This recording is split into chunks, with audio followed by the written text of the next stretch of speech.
Hello students, how are you? I hope you guys are doing good. और अब हम discuss करने जा रहे हैं एप्लीकेशन ऑफ डेरिवेटिव्स का एक और important topic, rate of change of quantities. ठीक है, तो ये उसका पहला लेक्चर है। इसमें मैंने 8 क्वेश्चंस को इंक्लूड किया है जो कि आपके थोड़े बहुत डाउट्स को क्लियर कर देगा।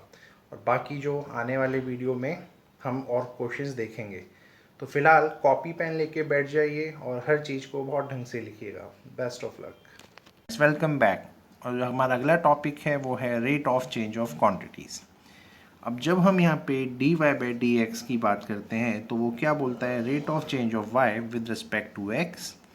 और जब हम d y upon d x at x equals to 1 की बात करते हैं तो हम उस रेट के चेंज को देखते हैं उस पर्टिकुलर वैल्यू पे वो कितना होगा।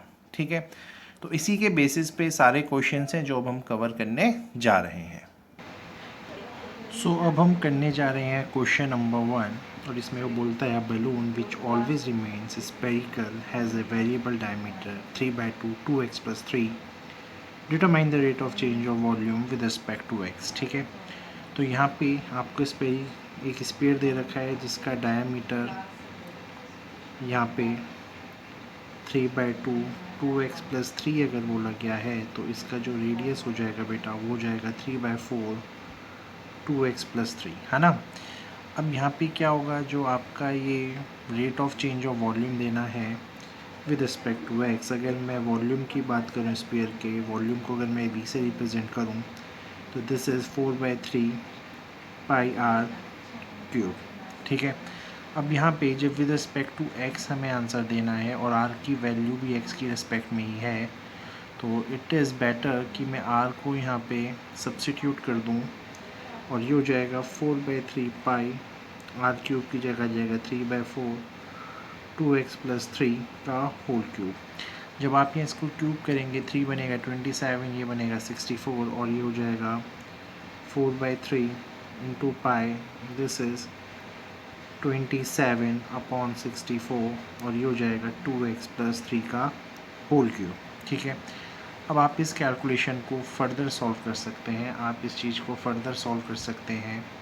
यहाँ पे आप इसको 4 से डिवाइड करें, ये बनेगा 16। आप इसको 3 से डिवाइड करें, बनेगा 9। और जब आप इसका डिफ्रेंशिएशन करवाएंगे बेटा, जब आप इसका डिफ्रेंशिएशन करवाएंगे with respect to x, so d v upon d x जब आप करवाएंगे तो ये बन जाएगा 9/16 एज इट इज़। इसका करवाएंगे तो बनेगा 3 2x + 3 का होल स्क्वायर। और जब इस 2x का फर्दर करवाएंगे तो वो बनेगा इंटू का 2।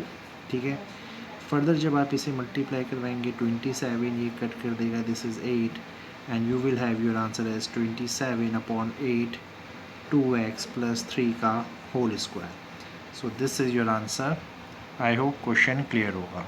अब हम डिस्कस करने जा रहे हैं प्रॉब्लम नंबर 2। इसमें वो क्या बोलता है, एक कार पॉइंट P से चालू हुई है और Q पे जाके रुकी है।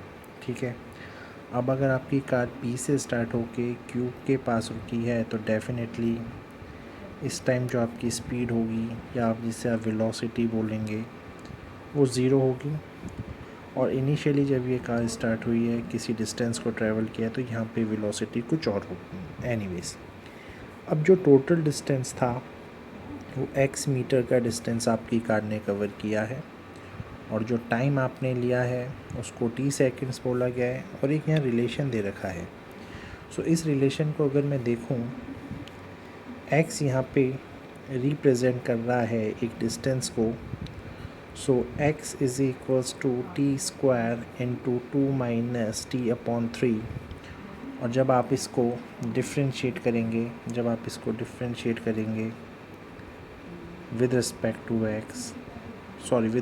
टू टाइम तो ये क्या हो जाएगा, dx/dt, जिसको बोला जाता है वेलोसिटी। ठीक है, तो वेलोसिटी यहाँ पे क्या हो जाएगी बेटा, जब आप इसका अंदर इंटू करवाएंगे बनेगा 2t² - t³ और फर्दर इसका डिफ्रेंशिएशन आपको देगा 4t और ये हो जाएगा जस्ट t²। ठीक है, क्योंकि इसका होता है 3t²/3, 3 से 3 कैंसिल, ये बचेगा। अब यहाँ तक तो गेम समझ में आ गया होगा। अब मैं सपोज़ करता हूँ यहाँ पे कि एट टाइम t1 पे आपकी ये कार है वो रीच कर लेगी एट Q, है ना। तो T1 पे अगर कोई टाइम T1 है और आपकी कार Q पे पहुंच जाएगी तो पॉइंट Q पे जैसे मैं पहले भी डिस्कस कर सकता हूं कि dx/dt का वैल्यू ज़ीरो होगा क्योंकि कार रुक चुकी है तो वेलोसिटी ज़ीरो होगी। तो इसी लॉजिक को ध्यान रखते हुए अगर मैं आपके इस क्वेश्चन में फर्दर यहाँ पे और चीज़ ऐड करना चाहूँ, so dx/dt at t=t1 is equals to zero, और जहाँ जहाँ t अगर मैं वहाँ t1 रखूँ तो ये बनेगा 4t1 minus t square is equals to zero. यहाँ से t1 कॉमन लो तो 4 minus t1 is equals to zero, और t1 की वैल्यू ज़ीरो भी आएगी और t1 की वैल्यू 4 भी आएगी, है ना। अब t1 की वैल्यू ज़ीरो तो हो नहीं सकती क्योंकि ऐसा तो नहीं सकता है कि आपकी कार पॉइंट Q पे पहुंची और वो जस्ट 0 सेकंड्स में पहुंचा है ना। तो 4 seconds is the better answer. So 4 seconds में आपकी जो कार है वो पॉइंट P2 पॉइंट Q पहुंच चुकी है। ये तो था पहला आंसर। अब उसने आपसे एक और चीज़ पूछी है क्वेश्चन में कि बताइए डिस्टेंस P और Q ने कितना कवर किया। तो डिस्टेंस आपको यहाँ पता था, वो गिवन था x is equals to t square 2 minus t by 3, और t की वैल्यू जब यहाँ पे 4 आई है तो आप यहाँ पे जब 4 की वैल्यू को पुट करेंगे तो ये बन जाएगा 16 minus 4/3 and this is nothing but 6/4/3 यानी 2/3, और 2/3 इंटू 16 इज़ नथिंग बट ये आपको दे देगा 32/3 meters. I hope question clear होगा आपको। हेलो गाइस, अब हम डिस्कस कर रहे हैं क्वेश्चन नंबर 3। इसमें x और y साइड्स हैं दो स्क्वायर्स की such that y is equals to x minus x square, though find the change of the area of the second square with respect to first square। very easy। let's say यहाँ पे दो squares हैं, एक का area a1 है जिसकी side x है, तो एरिया क्या हो जाएगा स्क्वायर नंबर 1 का, वो हो जाएगा x स्क्वायर, और एक दूसरा स्क्वायर है जिसका एरिया उसने बोला है y, अगर उसकी साइड है तो वो y स्क्वायर हो जाएगा। यहाँ तक कोई ट्रबल नहीं है। अब आपको जो आंसर देना है वो देना है rate of change of area, ठीक है, पहले वाले का with respect to first square. तो यानी कहीं ना कहीं आपको dA1/dA2 का आंसर चाहिए, तो ये डायरेक्टली तो आंसर आएगा नहीं आपके पास। तो हम इन दोनों एरियाज़ को सबसे पहले विद रिस्पेक्ट टू x करवाते हैं, विद रिस्पेक्ट टू x करवाएंगे क्योंकि आपको किसके रिस्पेक्ट में चाहिए था, फर्स्ट स्क्वायर के उसमें। तो अगर मैं इन दोनों को x की रिस्पेक्ट में ही डिफ्रेंशिएट करवाऊँ तो क्यों ना गेम बहुत इजी हो जाए, ठीक है। अब यहाँ पे क्या है, इसको अगर आप dA/dx सीधे करवा दें तो ये बन जाएगा 2x, कोई ट्रबल नहीं। यहाँ पे A2 में आप इस y की जगह अगर इस पूरे फैक्टर को पुट कर दें तो गेम आपके लिए और इजी हो जाएगा। और जब आप इसका फर्दर करवाएं dA2/dx करवाएं तो सबसे पहले बनेगा 2 का करवाएंगे तो ये बनेगा 2, आगे आएगा ये एज इट इज़, और जब इस ब्रैकेट का करवाएंगे x का बनेगा 1 और x स्क्वायर का बनेगा -2x। यहाँ तक भी कोई ट्रबल नहीं होगा, है ना। अब आपको आंसर चाहिए इस पर्टिकुलर चीज़ का, तो जब आप dA2/dx और dA1/dx करेंगे तो ये रिजल्टेंट आंसर आ जाएगा। तो कहीं ना कहीं 2x minus x square into 1 minus 2x/2x करेंगे आप, ठीक है। 2 से 2 यू कैन कैंसिल आउट, यहाँ से x कॉमन निकल जाएगा तो ये क्या बचेगा 1 माइनस एक्स और 1 माइनस 2x, क्योंकि जो x यहाँ से कॉमन निकलेगा वो कैंसिल हो जाएगा इस वाले x के साथ। सो this is your answer. I hope question clear होगा आपको। Discussing question number 4। एक स्विमिंग पूल है जिसको ड्रेन किया जाएगा फॉर क्लीनिंग। अगर यहाँ पे L रिप्रेजेंट कर रहा है number of litres of water कितना है पूल में t सेकंड्स के बाद, ठीक है। अब इसके बाद क्या हो रहा है कि t सेकंड्स के बाद इस पूल को खाली किया जा रहा है, और जहाँ पे जो L है वो है 200 into 10 - t square, and how fast the water running out at the end of 5 seconds. इसमें क्या बोल रहा है, ये जो L है यहाँ पे, ये L रिप्रेजेंट कर रहा है number of litres of water, यानी पूरा पानी कितना है, ठीक है। टाइम है यहाँ पे t सेकेंड्स, इसकी वैल्यू है 200 इंटू 10-t²। यहाँ तक तो कोई ट्रबल नहीं होगा क्वेश्चन को समझने में। अब यहाँ पे वो क्या बोल रहा है भाई, कितना फास्ट पानी निकलेगा at the end of 5 seconds. तो भाई जब आपसे वो टाइम के रिस्पेक्ट में ही इसमें आंसर मांग रहा है, क्योंकि वो बोल रहा है कितना फास्ट पानी बाहर निकलेगा 5 सेकेंड्स। ये 5 सेकेंड्स यहाँ पे रिप्रेजेंट कर रहा है टाइम को।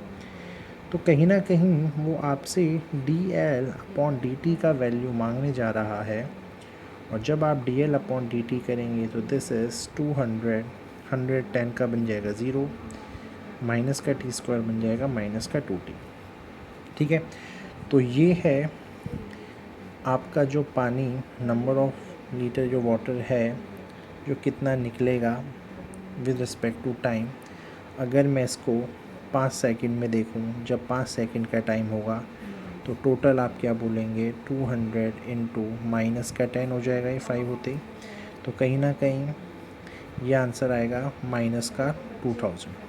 अब माइनस का 2000 यहाँ पे क्या मतलब है बेटा, कि आपका पानी जो ये वाटर है ये रनिंग करेगा, ये आउट होगा, ये रनिंग आउट होगा एट द रेट ऑफ, किस रेट से करेगा ये, 2000 लीटर्स पर सेकेंड। तो 2000 लीटर पर सेकेंड के हिसाब से यहाँ पे वाटर निकलेगा। इस चीज़ को ध्यान रखिएगा, at the end of 5 seconds. मतलब जब 5 सेकंड हो जाएंगे, 5 सेकंड में जो 5 सेकंड का एंड होगा उस टाइम जो स्पीड होगी इसके वाटर निकालने की वो होगी पूरी की पूरी 2000। तो यही आपसे क्वेश्चन पूछा गया था। अब हम डिस्कस कर रहे हैं क्वेश्चन नंबर 5। इसमें वो बोल रहा है आपसे टोटल कॉस्ट जो कि CX से रिप्रेजेंट है, associated with the production of X units of item. ये जो टोटल कॉस्ट है इसका एक एसोसिएशन है जो भी प्रोडक्शन कर रहे हैं आप किसी भी आइटम का, उसकी टोटल क्वांटिटी से। ठीक है, और ये हमें क्या गिवन है, तो यानी ये जो हमें गिवन है बेटा यहाँ पे, ये हमें टोटल कॉस्ट गिवन है। ठीक है, अब टोटल कॉस्ट अगर गिवन है तो मार्जिनल कॉस्ट क्या होता है, rate of change of total cost with respect to items produce. ये जितने भी आइटम्स आप प्रोड्यूस कर रहे हैं उसके रिस्पेक्ट में जो भी रेट ऑफ चेंज हो रहा है हमारा, उसे मार्जिनल कॉस्ट बोला जाता है। तो कहीं ना कहीं अगर मैं मार्जिनल कॉस्ट की बात यहाँ पे कर रहा हूँ तो मार्जिनल कॉस्ट यहाँ पे क्या होगा, अगर मैं इसको C से रिप्रेजेंट करूँ तो जब आप dC/dx यानी C का डिफ्रेंशिएशन करवाएंगे विद रिस्पेक्ट टू x, तो हमारी कहीं ना कहीं मार्जिनल कॉस्ट आ जाएगी। ठीक है, CBSE में बहुत बार पूछा गया हुआ क्वेश्चन है, तो इसको ध्यान रखिएगा। बहुत इजी क्वेश्चन भी है, कोई टफ नहीं है। तो जब आप इसका डिफ्रेंशिएशन करवाएंगे विद रिस्पेक्ट टू x तो ये बन जाएगा 0.021 x²। ये बन जाएगा आपका माइनस का 0.006, ये x एज इट इज़ रहेगा, और 15x आपको दे देगा 15। तो यहाँ तक तो कोई ट्रबल नहीं होगा बेटा समझने में। अब आपको मार्जिनल कॉस्ट चाहिए जब 17 यूनिट्स प्रोड्यूस हो गई हैं, तो आप पुट करेंगे x की जगह 17 को और फिर देखेंगे आपकी कैलकुलेशन में क्या फ़र्क आता है।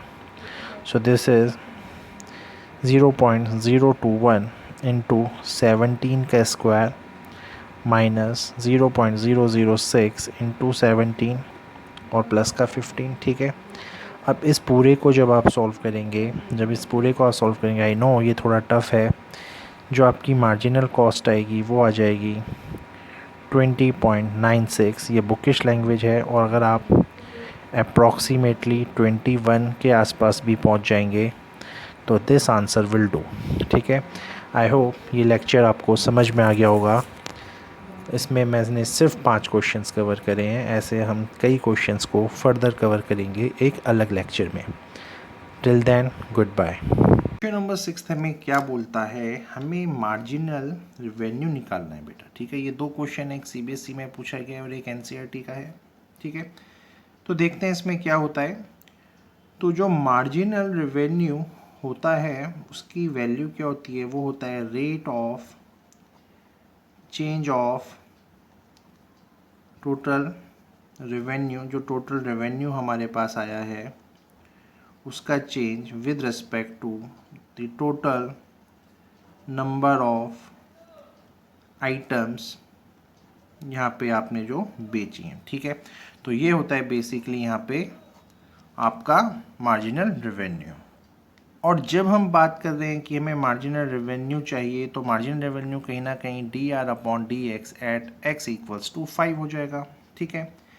जब आप इसका डिफ्रेंशिएशन करेंगे तो ये बन जाएगा 3x² बन जाएगा आपका 6x, और 36x बन जाएगा आपका 36, और 5 हो जाएगा 0 क्योंकि कांस्टेंट है। और जब आप इसमें 5 को पुट करेंगे तो ये बन जाएगा आपका 6 × 5 30, 30 + 36 is 66। तो जो हमारा यहाँ पे मार्जिनल रेवेन्यू का आंसर आया है वो आया है 66, ठीक है। अब पार्ट 2 में जो CBSE में क्वेश्चन बोला गया था उसमें भी हमें ये सेम काम ही करने जा रहे हैं। DR/DX is nothing at x = 7 पे। तो जब आप इसका डिफ्रेंशिएशन करेंगे ये बन जाएगा 26x + 26। जब आप यहाँ 7 डालेंगे तो 26 × 7 ये हो जाएगा आपका 8 2, और दिस इज़ 14, और ये बन जाएगा आपका 14 और 80 और ये 26। So your answer is 208। तो आई थिंक ये क्वेश्चन बहुत इजी लगा होगा आपको, ठीक है। दोनों क्वेश्चन एक जैसे थे और CBSE में पूछे जा चुके हैं। अब चलते हैं अगली प्रॉब्लम पे। अब इस क्वेश्चन में आपको rate of change of volume of sphere देना है with respect to surface area when the radius is 2 centimeter. तो क्योंकि यहाँ पे स्फीयर की बात चल रही है तो उसका वॉल्यूम और सरफेस एरिया में पहले पता होना चाहिए। तो वॉल्यूम V होता है सरफेस एरिया 4/3πr³ और सरफेस एरिया 4πr² होता है। इसको A से डिनोट कर देते हैं। तो आपको जो आंसर चाहिए आपको चाहिए dV/dA, ठीक है, ये आंसर चाहिए। तो सबसे पहले क्योंकि ये दोनों पे यहाँ पे भी तो हम एग्जैक्ट रिलेशन नहीं दे पा रहे हैं, जब यहाँ रेडियस आपका 2 सेंटीमीटर है तब इन्होंने वैल्यू पूछी है। तो यानी हमें अगर dV/dR करवाया जाए तो यहाँ से निकल के आएगा आपका 4πr², क्योंकि 3/3 तो कैंसिल हो जाता आपका। और जब आप इसका करवाते differentiation with respect to radius तो ये आपका बन जाता 8πr, ठीक है। रूल बहुत सिंपल है, रूल बहुत ही सिंपल है, आप लोगों को पता है। अब इनका डिवीज़न करवाया जाता है। सो dV/dA का आंसर अगर चाहिए तो डिवीज़न होगा इनका। तो ऊपर आपको कैसे करना है उसको देखते हैं। अब देखिए बड़े गौर से, जब आप डिवीज़न कराएंगे ये dV/dR वाला फैक्टर ऊपर आएगा, तो दिस इज़ 4πr², और ये d/dR वाला नीचे आएगा तो दिस इज़ 8πr। जब आप इसको यहाँ सॉल्व करेंगे तो ये आपका बचेगा r/2, ठीक है, क्योंकि पाई से पाई, एक r से एक r, और ये अपॉन में 2 आ जाएगा। आपको वैल्यू इसकी देनी है जब रेडियस होगा 2 सेंटीमीटर। तो जब आप यहाँ पे इसकी जगह 2 पुट करेंगे 2 से 2 कैंसिल हो जाएगा और आपका आंसर आ जाएगा 1, ठीक है। सो this is the required answer जो आपको यहाँ पे चाहिए था, ठीक है। और इसका यूनिट होगा cubic centimetre upon centimetre square, कुछ ऐसा। और काफ़ी बुक्स में सीधे 1 भी लिखा जाता है, यूनिट्स की बात नहीं करी जाती है। आई थिंक ये क्वेश्चन भी क्लियर होगा आपको। अब हमें rate of change of total surface area देना है सिलेंडर का, जिसका रेडियस r है, हाइट h है, और जो रेडियस के साथ वेरी करेगा। So it's very easy. जो टोटल सरफेस एरिया होता है, जिसको मैं चलिए A से डिनोट कर देता हूँ फिर मैं, ऑफ सिलेंडर, वो क्या होता है बेटा, इट्स, आपको पता होगा अगर ये सिलेंडर है तो यहाँ पे 2 सर्कल हैं, सो ये πr² हो जाता है प्लस, और अगर ये साइड वाली चीज़ है जिसे आप सर्कमफेरेंस बोलते हैं तो दिस इज़ 2πrh, ठीक है। यहाँ पे रेडियस r और h, यहाँ पे स्मॉल h है, बट चलिए इसको अगर मैं रिप्रेजेंट करूँ तो this is 2πrh + πr² small वाला, ठीक है। और जब मैं इसका एरिया को चेंज करना चाह रहा हूँ तो यानी मैं आपसे DA/DR पूछ रहा हूँ, उसका क्या आंसर आएगा? यहाँ पे h एक कांस्टेंट की तरह एक्ट करेगा और r का हो जाएगा 1, तो दिस इज़ 2πh प्लस और इसका हो जाएगा 2πr। So this is your answer. I hope ये क्वेश्चन क्लियर होगा आपको।